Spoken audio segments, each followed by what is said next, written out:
Hello students, जय हिंद। तो आज के इस वीडियो के अंदर हम हाइट एंड डिस्टेंस के 2017 के फर्स्ट और सेकंड पेपर में जो क्वेश्चन पूछे गए थे उनके बारे में बात करेंगे। तो 2017 के फर्स्ट पेपर में हमारे पास टोटल 3 क्वेश्चन थे और 2017 के सेकंड पेपर में हमारे पास टोटल 2 क्वेश्चन थे। तो ये 3 और 2 टोटल 5 क्वेश्चन अपने इस वीडियो के अंदर डिस्कस करेंगे। शुरू करते हैं पहले क्वेश्चन के साथ। पहला क्वेश्चन आपके सामने है। ये 2017 के फर्स्ट पेपर का मेरे पास पहला क्वेश्चन है। एक एरोप्लेन है जो 300 मीटर हाइट पर उड़ रहा है। एक एरोप्लेन है जिसकी जमीन से हाइट जो है वो 300 मीटर है।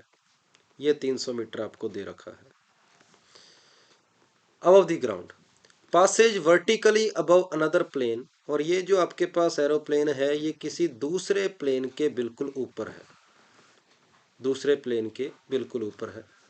टोटल हाइट आपके पास 300 मीटर है। Another plane at an instant when the angle of elevation of two plane from the same point on the ground are 60 degree and 45 degree। ये नीचे वाला ये जो एंगल है ये 45 डिग्री है और ऊपर वाले प्लेन का जो आपको एंगल दिया गया है वो एंगल आपको 60 डिग्री दिया गया है कि टोटल एंगल 60 डिग्री है।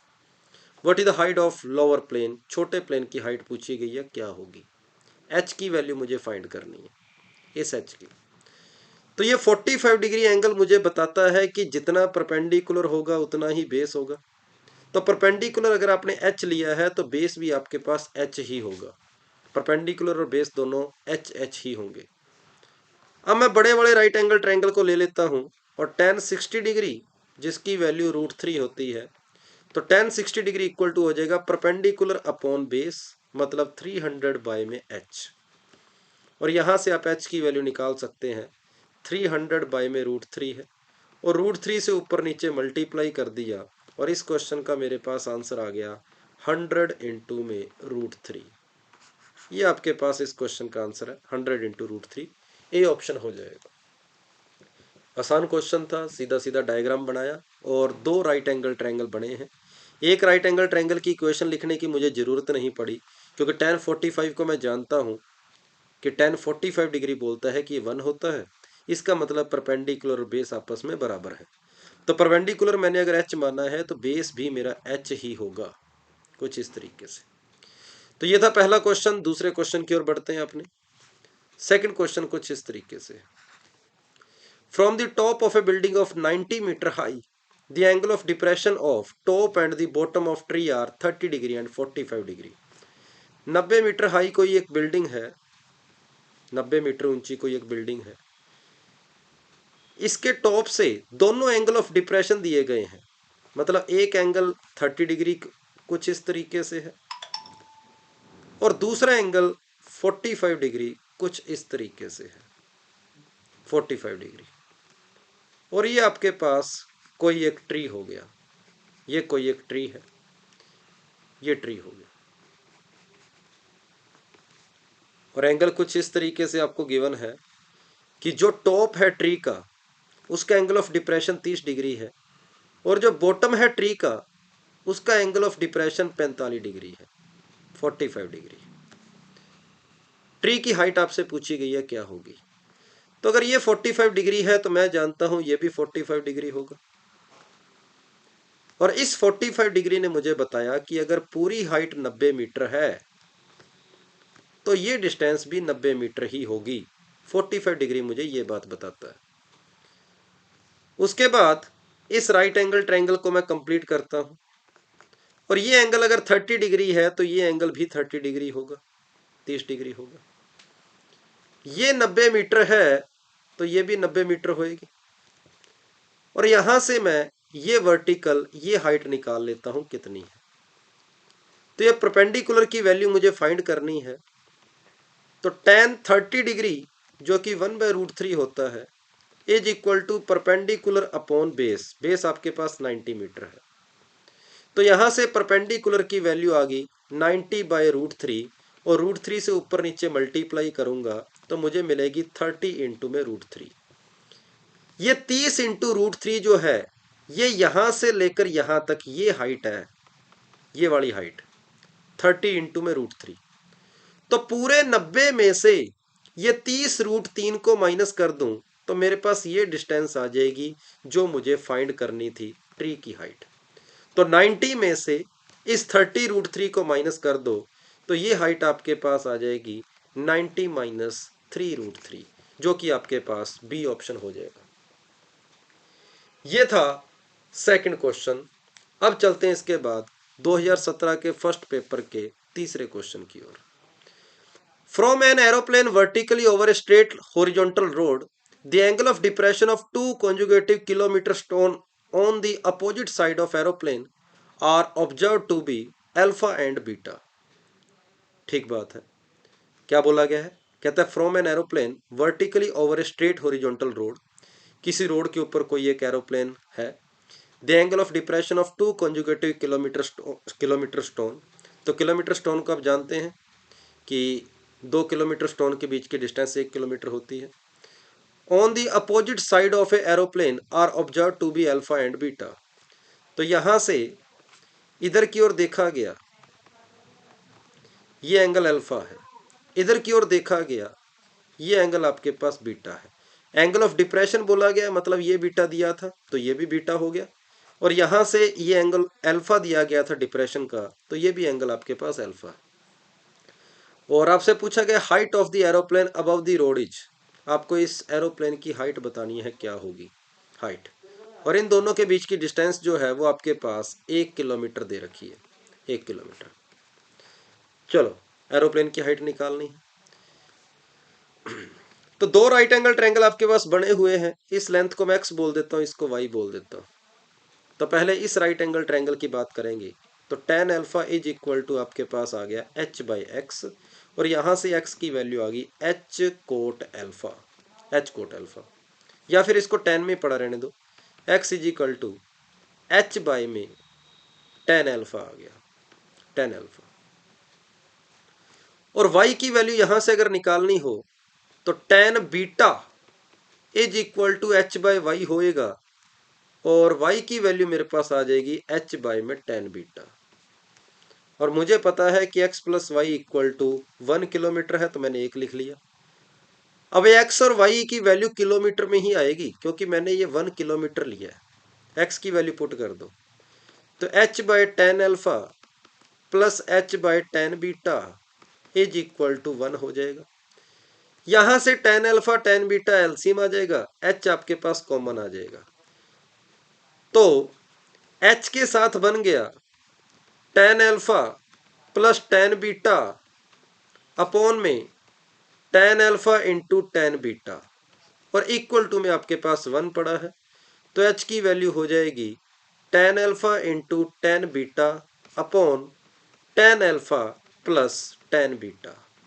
तो इस क्वेश्चन का आंसर आपके पास सेकंड ऑप्शन आ जाएगा। सेकंड ऑप्शन जो है वो इस क्वेश्चन का आंसर रहेगा, tan alpha into tan beta upon tan alpha plus tan beta. तो ये जो h की वैल्यू आई है ये किलोमीटर में आई है, किलोमीटर में, क्योंकि हमने 1 किलोमीटर लिया था। तो सेकंड ऑप्शन इस क्वेश्चन के लिए आंसर रहेगा। आप आराम से देख सकते हैं इस क्वेश्चन को कैसे कैसे हमने किया है, कि पहले इस राइट एंगल ट्रायंगल के अंदर हमने tan अल्फा लगा दिया, वहां से x निकाल लिया। इस राइट एंगल ट्रायंगल के अंदर हमने tan बीटा निकाल लिया, बीटा लगा दिया, वहां से y आ गया। x और y की वैल्यू उठाकर x plus y equal to 1 में पुट कर दी, क्योंकि हमें पता है कि दोनों किलोमीटर स्टोन के बीच की जो डिस्टेंस है वो 1 किलोमीटर है, मतलब x प्लस वाई की वैल्यू 1 है। तो x की और y की वैल्यू पुट करके h की वैल्यू फाइंड कर ली हमने सोल्व करके। तो ये था हमारे पास 2017 के फर्स्ट पेपर का तीसरा और लास्ट क्वेश्चन। अब चलते हैं अपने 2017 के सेकंड पेपर की ओर, और उसमें 2 क्वेश्चन आए थे। पहले क्वेश्चन को देखते हैं।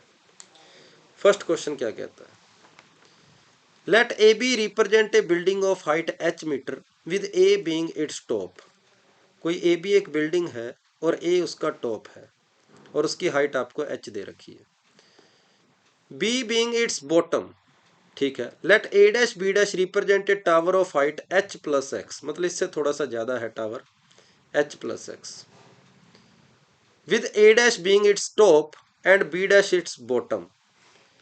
बी डैश इसका बॉटम है और ए डैश इसका टॉप है, ये थोड़ा सा x ज्यादा है।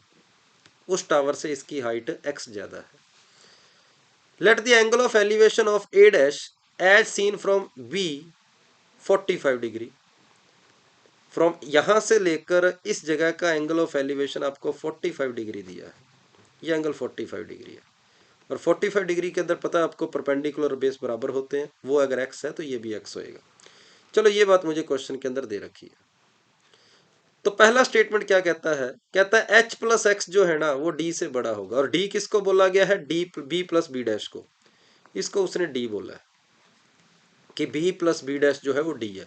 अगर ये d है तो ये भी d होगी, इसका मतलब d और x आपस में क्या है, बराबर है। d और x आपस में इक्वल है। पहला स्टेटमेंट क्या कह रहा है, कहता है h plus x greater than होगा d से। मैं प्रूफ करके बैठा हूं कि d और x आपस में इक्वल है, मतलब d से x को मैं काट सकता हूं। मतलब यहां पर बचा ये स्टेटमेंट मेरे पास बच गया h ग्रेटर देन 0। क्या h की वैल्यू 0 से ज्यादा है, बिल्कुल h की वैल्यू कुछ ना कुछ तो है ही, h की वैल्यू 0 से ज्यादा ही है। पहला स्टेटमेंट यहां पर सही है। दूसरा स्टेटमेंट क्या कह रहा है, the angle of depression of b, the angle of depression of b as seen from a dash is less than 45 degree. तो कहता है ये जो आपके पास एंगल यहां पर b का जो एंगल ऑफ डिप्रेशन है, ये कहता है 45 डिग्री से कम है। जब ये ऊपर वाला एंगल ही 45 डिग्री हो गया तो ये इतना सा एंगल ऊपर वाला 45 ही तो होएगा। और अगर ये एंगल 45 होएगा तो ए डैश बी वाली लाइन तो एंगल 45 से ज्यादा ही बना रही है। मतलब दूसरा स्टेटमेंट यहां पर गलत है। और इस क्वेश्चन में पहला स्टेटमेंट ट्रू रहेगा, दूसरा स्टेटमेंट आपके पास फॉल्स रहेगा, और सी ऑप्शन आपके पास इस क्वेश्चन का आंसर आ जाएगा। पहला स्टेटमेंट सही है, दूसरा स्टेटमेंट गलत है। तो क्वेश्चन के अंदर सिर्फ और सिर्फ लैंग्वेज थोड़ी सी लंबी थी, लेकिन क्वेश्चन के अंदर है कुछ भी नहीं, बिल्कुल नकली सा क्वेश्चन है। एक बार दोबारा चेक कर लेते हैं कहीं अपने कोई मिस्टेक ना करी हो। A B represent a building of height H, ठीक बात है। A being its top, B being its bottom, ठीक बात है। A dash B dash represent a tower of height H plus X, ठीक है। और एक्स 0 से बड़ा है, ओके। ए डैश इसका टॉप है और बी डैश इसका बॉटम है, ठीक बात है। बी से बी डैश के बीच की लेंथ डी मीटर दे रखी है। और let the angle of elevation of A dash is seen from A is 45 degree, ठीक है। The angle of depression of B as seen from A dash is less than 45, ये तो पूरी तरह से गलत है। सी ऑप्शन अपना बिल्कुल सही है, सी ऑप्शन बिल्कुल सही है। पहला स्टेटमेंट सही है, दूसरा स्टेटमेंट गलत है। मैं दूसरे क्वेश्चन की ओर चलता हूं। दूसरा क्वेश्चन अपना क्या कह रहा है, a man standing at a point X on the bank X Y of river. कोई एक रिवर है, उसके किसी किनारे एक्स वाई की बात हो रही है, और बंदा उस रिवर को क्रॉस नहीं कर सकता और वो एक्स पर खड़ा है, बिल्कुल ठीक बात है। ऑब्जर्व करता है कोई एक टावर है जो कि अपोजिट पैरेलल बैंक पे है, मतलब इस किनारे इधर कोई टावर खड़ा है कहीं पर, और नॉर्थ अल्फा डिग्री ईस्ट वो एंगल है। इसका मतलब क्या हुआ, गौर से सुनेंगे कि बंदे ने नॉर्थ की ओर फेस करके ईस्ट की ओर टर्न लिया, अल्फा एंगल। इसका मतलब ये होता है ये नॉर्थ है, नॉर्थ की ओर फेस करके अल्फा डिग्री एंगल घुमा है वो ईस्ट की ओर, इधर ईस्ट होता है, इधर ईस्ट होता है, इधर नॉर्थ होता है। वो अल्फा डिग्री एंगल घुमा है, मतलब इसका मतलब इस डायरेक्शन में वो देख रहा है, और यहां पर वो ट्री है और ये एंगल आपको अल्फा डिग्री गिवन है, ठीक बात है। फिर वो 200 मीटर चलता है और वाई पर पहुंच जाता है। ये डिस्टेंस आपको दे रखी है 200 मीटर, और पहुंच गया वो वाई पे। अब कह रहा है जो एंगल है वो नॉर्थ बीटा डिग्री वेस्ट, इधर नॉर्थ है, इधर इसका वेस्ट है, और नॉर्थ से वेस्ट की ओर बीटा डिग्री एंगल बना रहा है। मैंने इसको इससे मिला दिया और ये एंगल आपके पास बीटा डिग्री हो गया, कुछ इस तरीके से कि एंगल बीटा डिग्री है। टेन अल्फा और टेन बीटा की वैल्यू दे रखी है, और रिवर की आपको ब्रेड्थ पूछी गई है क्या होगी। तो ये कुछ इस तरीके से क्वेश्चन है, आपको इस रिवर की ब्रेड्थ बतानी है क्या होगी, इसकी वैल्यू फाइंड करनी है। तो आज की ही क्लास के अंदर हमने ये क्वेश्चन थोड़ी देर पहले ऐसा डायग्राम बनाया था। इसको अपने x ले लेते हैं, इसको y ले लेते हैं, और मुझे गिवन है x प्लस वाई की वैल्यू 200 मुझे इस क्वेश्चन में गिवन है। अगर ये अल्फा डिग्री है तो भाई ये भी अल्फा डिग्री होगा, अगर ये बीटा डिग्री है तो ये भी मेरे पास बीटा डिग्री होगा। ये इधर वाला राइट एंगल ट्रायंगल बोलता है कि tan alpha degree is equal to perpendicular upon base. दूसरा राइट एंगल ट्रायंगल बोलता है tan beta degree is equal to perpendicular upon base. यहां से x की वैल्यू निकाल कर यहां पुट कर दो, तो x की जगह आ जाएगा d tan alpha, plus y की वैल्यू भी निकाल कर पुट कर दो और y की वैल्यू आ जाएगी d tan बीटा आ जाएगी, इज इक्वल टू आपके पास है 200। डी कॉमन आ गया, टेन अल्फा की वैल्यू 2 है और टेन बीटा की वैल्यू आपको 1/2 दे रखी है, इक्वल टू में 200 है, और यहां से डी की वैल्यू आपके पास आ रही है 200 बटा में 2.5, और 200 में 2.5 का डिवाइड करेंगे तो आपके पास इस क्वेश्चन का आंसर आएगा 80 मीटर आएगा। सी इस क्वेश्चन का आंसर है। तो क्वेश्चन की लैंग्वेज पढ़ के अगर आप डायग्राम बना लेते हैं तब इस क्वेश्चन के अंदर कुछ भी नहीं था, मेन है इस क्वेश्चन के अंदर डायग्राम बनाना। तो यहाँ पर सी ऑप्शन आपके पास इस क्वेश्चन का आंसर है 80 मीटर। तो ये थे 2017 के फर्स्ट पेपर के और सेकंड पेपर के टोटल 5 क्वेश्चन। इस वीडियो के अंदर फिलहाल इतना ही। अगर आपको सॉल्यूशन क्लियर है तो लाइक करें और कमेंट जरूर करें। थैंक यू सभी को। जय हिंद।